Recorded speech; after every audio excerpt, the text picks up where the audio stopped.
മലയ്ക്ക് പോയവർ മടങ്ങി വന്ന് മാല വിടുന്ന ചടങ്ങ് കണ്ടിട്ടുണ്ടോ? അതാണ് ചടങ്ങ്. അങ്ങനെ മലയ്ക്ക് പോയവരെല്ലാം മടങ്ങി വന്ന് അവർ പുറപ്പെട്ടത് അമ്പലത്തിലെ ശാസ്താവിന്റെ നടയെന്നാണേ. അപ്പൊ അവിടെ തിരിച്ചു വന്നിട്ട് നടയിൽ തേങ്ങയടിച്ച് അതിനുശേഷം കെട്ട് താഴെ വെച്ചതിന് ശേഷമാണ് ചടങ്ങുകൾ ആരംഭിക്കുന്നത്.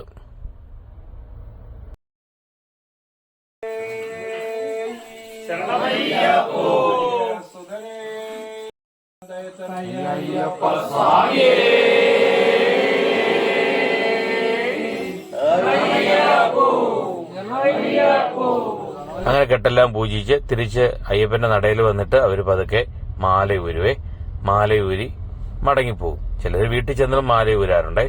എല്ലാവരും എന്റെ മകനടക്കം എല്ലാവരും അവിടെ തന്നെ മാല ഊരി അങ്ങനെ കെട്ടിന് മുകളിൽ ആ മാലയെല്ലാം ഊരി വെച്ച് അതിനുശേഷം കെട്ടെടുത്ത് തിരിച്ച് വീട്ടിലേക്ക് എല്ലാവരും പോയി. വിളക്ക് കൊളുത്തിയ വീടുകളിൽ സ്വാമിയെ സ്വീകരിക്കുന്നത്. അങ്ങനെ തീർത്ഥാടനം പൂർത്തിയാക്കി സ്വാമി വീട്ടിൽ മടങ്ങി വരുന്നു.